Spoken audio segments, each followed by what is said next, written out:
Masjid Hidayah lama, bukan Masjid Hidayah baru, Masjid Hidayah lama. Nah, salah seorang jemaah masjid, isteri dia belajar dengan saya di Taman Permata Muslimat. Saya balik kampung hari tu, saya dapat mesej kata salah seorang daripada jemaah muslimat kita meninggal dunia. Saya tak tahu siapa. Saya pun pergi ceramah dekat Masjid Hidayah. Jemaah lelaki ni nama Haji Wahab. Dia datang jumpa saya, dia kata, Ustaz tahu dah isteri saya meninggal. Lah, saya tak tahu, baru meninggal Ustaz. Saya kata, lah, patut pun saya dapat mesej makluman daripada geng Taman Permata, salah seorang jemaah kita meninggal. Rupa-rupa isteri Haji Wahab. Isteri saya meninggal Ustaz tolong doalah kebaikan untuk dia. Isteri dia tu orang yang bertanggungjawab. Saya duduk mengajar Taman Permata, dia bawa saya pergi mengajar dekat Masjid Hidayah. Sepanjang saya duduk mengajar ni, bini dia dapatlah pahala. Pasal bini dia lah yang tarik saya daripada saya duduk mengajar Taman Permata. Dia tarik saya pergi mengajar Masjid Hidayah. Sekarang kekal saya duduk mengajar Masjid Hidayah 2 bulan, bulan 2 kali. Tazkirah Jumaat sekali, kuliah Maghrib sekali. Tadi kita pergi tazkirah Jumaat tadi, ada kad jemputan atas meja, tulis Haji Wahab. Saya ingat anak dia nak kahwin. Lepas habis sembahyang apa, dia Haji Wahab tu tak adalah AJK Masjid bagi tahu, dia kata, Ustaz, itu surat jemputan daripada Haji Wahab tu Ustaz. Saya kata, siapa kahwin? Dia sendiri kahwin Ustaz. Saya kata, alhamdulillah. Jodoh dia pula, bini dia meninggal. Bukan ni, jangan orang perempuan salah faham, tak sayang bini. Bukan tak sayang bini, sebab sayang bini lah kahwin satu lagi tu. Orang lelaki, dia kahwin satu, dia sayang pada isteri dia yang pertama. Kalau dia kahwin satu lagi, dia sayang pada bini yang pertama, sebab tu dia kahwin satu lagi. Betul ke tidak? Tak berani jawab betul sini. Sebab sayang pada isteri pertama lah kita kahwin satu lagi. Dah seorang je bini kita, seorang tu je buat kerja rumah, basuh baju, tolong masak, tolong sidak kain, tolong. Bila kita kahwin seorang lagi, kita meringankan beban kerja dia. Orang panggil sayang pada dia lah tu. Kata betul? Betul. Haji Sulaiman kata betul aja, tengok. Saya melawaknya tu. Baik. Poin nak sebut rezeki jodoh dia. Sebab tu saya bila cerita macam tu, saya fikir, rupa-rupa yang aku ngaji dulu. Sebab itulah pasangan hidup kita hari ni belum tentu jodoh kita lagi sampai akhirat. Suami kita pinjaman daripada Allah, isteri kita pinjaman pada Allah, anak-anak kita pinjaman pada Allah. Semalam dalam WhatsApp, budak umur 6 tahun tadika Putrajaya dilanggar oleh kereta, pendarahan teruk. Hentakan di otak. Dia tunjuk gambar, darah keluar daripada mulut tak henti-henti. Sampai mak dia keluar kenyataan, saya reda 6 tahun Allah Ta'ala beri pinjam anak ni pada saya. Kita hak isteri kita, suami kita ada sekarang. Boleh jadi suami kita meninggal dunia. Bila suami kita meninggal dunia, takkan kita nak duduk bujang seorang-seorang. Kalau ada orang masuk melamar kita, agama tak larang kita terima lamaran. Kalau kita fikir yang datang melamar ni pula orang laki-laki baik, kita terima.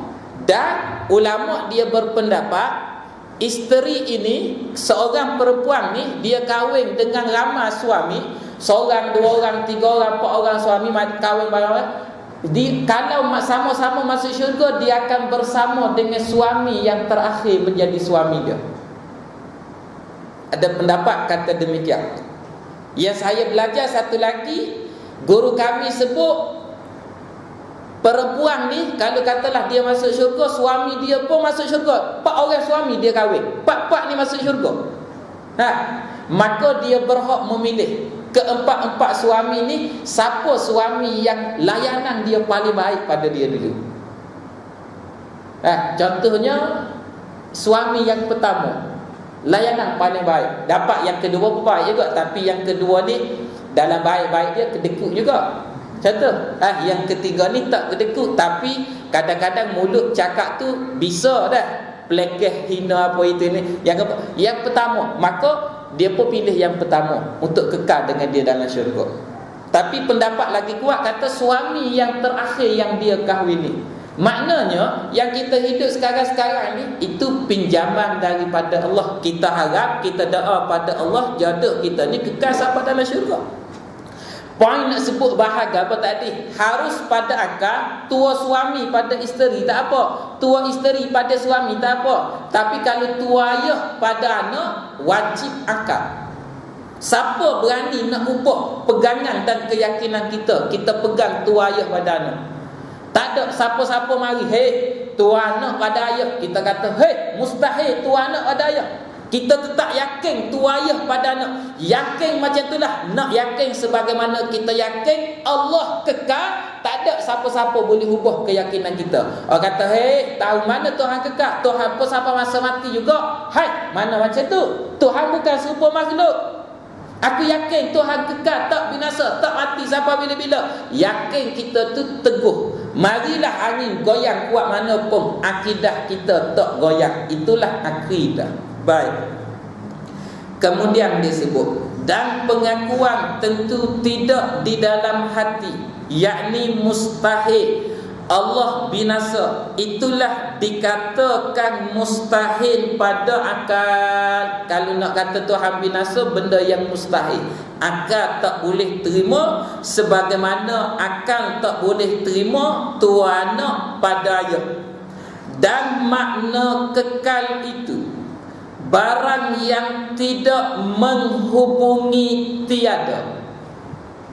Panjang sikit dia huraikan. Kali dia huraikan nampak macam pening lah sikit. Padahal kekal tu maksud dia tak binasa lah. Tapi dia hurai situ, dan makna kekal itu barang yang tidak menghubungi tiada. Dia macam ni, kita sekarang tengah ada. Daripada kita ada sekarang, sampai masa kita akan tiada. Kekal Allah, ada Allah sekarang, sampai masa dia tetap akan ada sampai bila-bila. Dia tidak dihubungi tiada. Kita dihubungi tiada, sekarang ada. Kita ada, Allah pun ada. Tapi kita ada sekarang, ada hubungan dengan tiada. Sampai masa tiada. Bila? Saya pun tak tahu. Siapa dulu? Harap-harap tuan-tuan dulu. Saya nak jadi menteri besar. Tapi Allah ada, dia tidak dihubungi tiada. Dia ada. Ada-adanya. Orang panggil kekal. Tak binasa, tak ada kesudahan, tak ada pengakhiran. Ataupun dihurai satu wajah lagi. Ataupun dikatakan barang yang tak terima hilang. Benda yang tak akan hilang, tak akan tiada sampai bila-bila. Ada semua benda tu, tak hilang. Gitu. Ada orang belajar hak masuk dalam perbahasan sifat wakaf. Nafas ahli syurga dalam syurga tidak ada kesudahan. Nafas ahli neraka dalam neraka tidak ada kesudahan. Maknanya ahli syurga ni tak mati sampai bila-bila. Ahli neraka pun tak mati sampai bila-bila. Syurga pun benda yang kekal, tak hancur, tak binasa. Neraka pun benda yang kekal, tak hancur, tak binasa. Dalam kitab hak lain, kitab akidah, dia sebut ada 10 benda yang kekal, tak binasa. Dan 10 benda tu arash, kursi, lauh mahfuz, qalam, roh, jasad para anbiya, jasad para syuhada, syurga, neraka, ajbuz zanab. 10. Siapa catat dia akan ingat, siapa tak catat dia hafal insya-Allah. Yang lebih. Sekali lagi kena belajar terjana. Arash, kursi, lauh mahfuz, qalam, jasad para anbiya, jasad para syuhada, syurga, neraka, roh, ajbuz zanab. 10.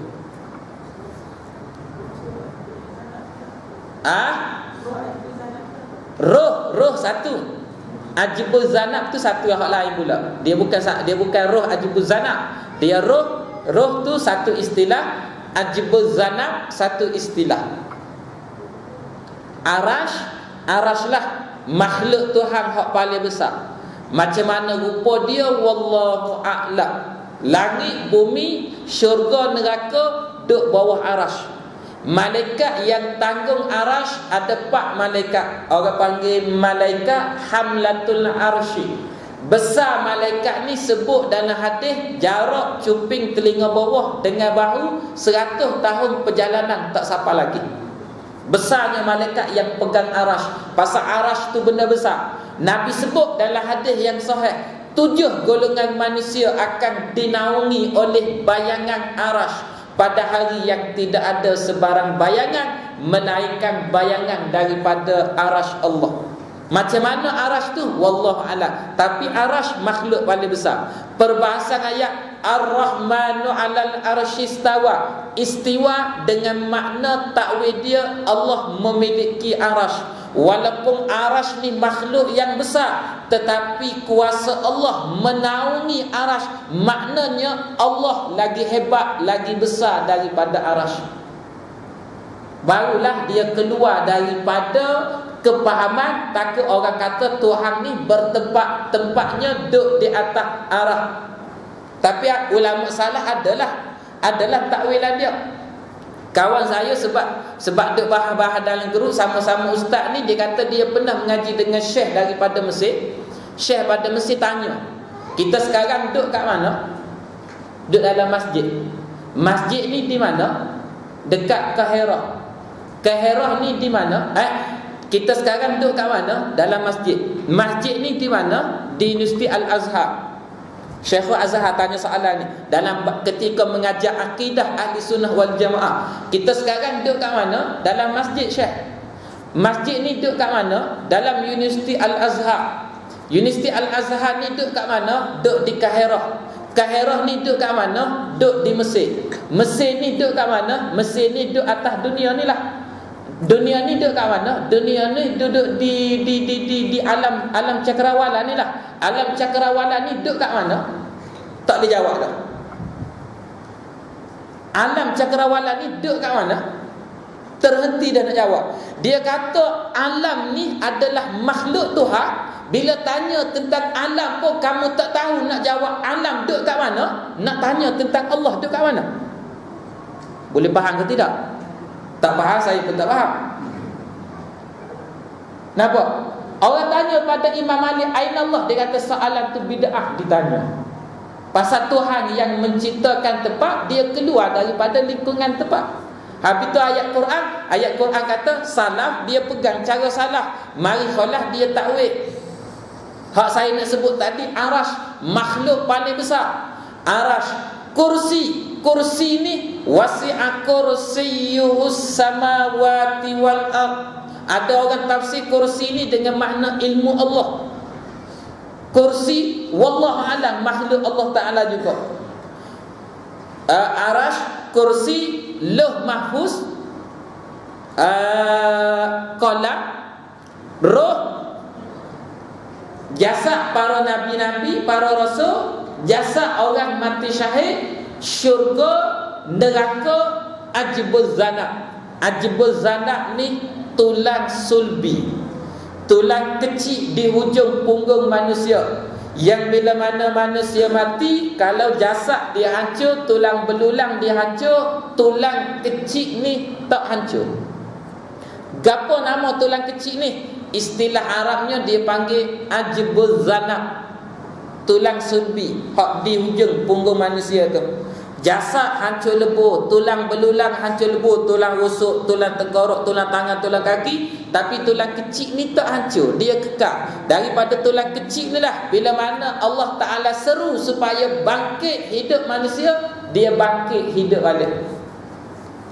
Ada seorang orang kafir, dia tanya pada Nabi, dia bawa datang satu tulang repuk. Dia kata, "Hei Muhammad, Tuhan kamu boleh hidup tak makhluk hak mati daripada tulang repuk ni?" Macam dia pelekeh pada Nabi, tak percaya muka tulang ni repuk hancur dah, boleh hidup Ya Allah, kau macam tu. Nabi kata na'am. Nabi kata ya. Tuhan akan menghidupkan daripada tulang yang hancur. Orang yang badan hancur berkecam, bom, Tuhan boleh hidup belaka. Zaman Nabi Ibrahim disebut dalam Quran, Nabi Ibrahim pernah doa pada Allah, minta pada Allah. Dan Allah perintah supaya sembelih burung, hancurkan burung cicang dengan bulu, dengan daging, dengan darah apa. Bahagian burung ni letak di atas 7 buah bukit yang berasingan. Nabi Ibrahim buat satu seruan dengan izin Allah. Ni semua dengan izin Allah, bukan makhluk. Nabi Isa menghidupkan orang mati. Mukjizat Nabi Isa dengan izin Allah, bukan Nabi Isa. Kalau kita beriktikad Nabi Isa menghidupkan orang mati dengan sebab mukjizat Nabi Isa, kalau tak sangkut dengan izin Allah, kita rasa akidah kerana kita telah meletakkan pada manusia ada martabat uluhiyah. Martabat uluhiyah ni boleh menghidupkan dan boleh mematikan. Ni sikit perubatan Islam, sikit lah. Tuan-tuan kat sini pun belajar perubatan Islam dengan ustaz-ustaz. Darussalam dia buat juga kursus perubatan Islam di Sabah. Di Sabah. Jadi setiap bulan wakil orang-orang lama daripada Darussalam ni dia akan pergi ke Sabah sebulan sekali mengajar pada sahabat-sahabat kawan kita di Sabah. Di Sabah, tuan-tuan, Sabah dan Sarawak, dua tempat ni dari segi pengamalan ilmu hitam apa, jampi serapah, benda khurafat cukup kuat. Orang ibang lah, orang macam-macam. Jadi masa buat seminar tu, asal hak daftar ramai lah kita kata daripada jumlah asal. Tapi lama-lama dia makin kurang. Pasal sebahagian daripada yang masuk kursus dia tak tahan berdepan dengan ujian. Saya dimaklumkan oleh pengurusi saya, Ustaz Manah yang datang ceramah kat sini, dia kata, Ana, dia kata pergi sana, dia kata ada yang sakit tu sampai bersilap. Dan dia sebut bila orang buat rawatan pada dia sebut, aku akan cari seko-seko, dia kata. Boleh faham tak ni? Bukan dia, benda dalam badan dia tu. Aku akan cari seko-seko hak nak rawat aku ni. Jadi tu orang panggil, kalau mengaji bidang perubatan Islam, orang panggil ancaman daripada jin kafir kepada kita perawat-perawat ni. Tujuan dia nak menakut-nakutkan kita. Sebab tu perawat Islam akidah dia mesti teguh. Saya baru je dalam bidang ni, tapi pernah ada pengalaman hari tu agresif. Kalau ikutkan pada dia, dia kata lama dah dia sakit. Perempuan bangun bersilap. Perempuan bangun bersilap. Kita pun tak berani juga. Sebab tu kalau kaedah Darussalam, kalau Datuk Ismail kamu hajar, kita duduk belakang pesakit. Senang kalau pesakit bangun bersilap, kita senang nak lari. Itu cara kaedah dia. Kalau jenis orang kecil, kalau budak-budak kecil macam ni bangun bersilap, tahan lagi. Jenis badan besar hak taf tu. Tu sebab bukan dia, benda lain. Bangun silap. Lepas tu dia sebut, mana-mana yang rawat aku akan kebunuh. Aku akan cari, aku akan bunuh. Sebab tu orang yang tak tahan berdepan ujian, dia akan berhenti. Dia tarik diri sebab dia takut ancaman benda datang ganggu anak bini dia pula lah, apa itu ini. Tapi keyakinan kita letak yang boleh menghidup dan mematikan siapa? Allah. Jawab kita, hidup dan mati aku bukan kamu yang tentu, Allah yang tentu. Itu akidah. Menghidup memati itu martabat ketuhanan. Kalau kita letak yakin hidup dan mati pada makhluk, akidah kita rosak. Macam Nabi Isa, mukjizat menghidupkan orang mati dengan izin Allah. Nabi Ibrahim buat seruan dengan izin Allah. Hak buru-buru tadi pom takut pom hidup balik. Sebab dia nak tengok macam mana Tuhan menghidupkan. Dalam Quran disebut itu terlalu mudah bagi Tuhan. Maka 10 benda ni kekal. Dan apa beza 10 benda yang kekal ni dengan kekal Allah? Ulama bagi tahu yang pertama, 10 benda ni kekal dengan izin Allah. Manakala Allah kekal dengan sebab sifat dia sendiri kekal. Allah sendiri bersifat dengan sifat kekal. 10 benda ni tidak bersifat dengan sifat kekal. Mereka kekal dengan izin Allah. Kalau Allah tak izin, kekal tak? Tak kekal. Dan yang kedua, 10 benda yang kekal ni, kalau Allah nak binasakan bila-bila masa, Tuhan boleh binasakan. Tetapi Allah, siapakah yang nak membinasakan Allah? Sedangkan Allah dalam banyak-banyak nama dia Al-Aziz. Apa makna Al-Aziz? Yang tidak ada tolak bandingan. Dan dalil atas kekal Allah Ta'ala, wallahu a'lam. Kita berhenti di situ. InsyaAllah panjang ada rezeki, kita sambung kembali dalam sesi pengajian akan datang, masih lagi membicarakan sifat kekal. Mudah-mudahan ada kepahaman, ada manfaat yang kita boleh ambil daripada perbincangan pada malam ini. Saya berhenti sekadar ni. Ya. Yang 7 golongan yang dapat perlindungan Arab. Yang pertama, pemimpin yang adil. Yang pertama, pemimpin yang adil. Yang kedua, pemuda yang membesar dalam keadaan beribadat pada Allah. Daripada kecil lagi, mak ayah dia kontrol kawan dia, kehidupan dia. Budak kecil ni terjaga dalam keadaan tak sampai dia besar, dia mati pun dalam keadaan ni boleh sebab waktu muda ni dikira waktu sukar untuk taat pada Allah. Budak-budak muda kita tengok wayang, dia mari masjid, mari surau, dia mengaji hafal Quran. Budak-budak lain duk main game, main bowling ke apa dah. Bukan tak boleh main bowling ke apa, boleh. Tapi budak-budak lain ha masa muda, dia boleh taat pada Allah. Hebat dah. Yang ketiga,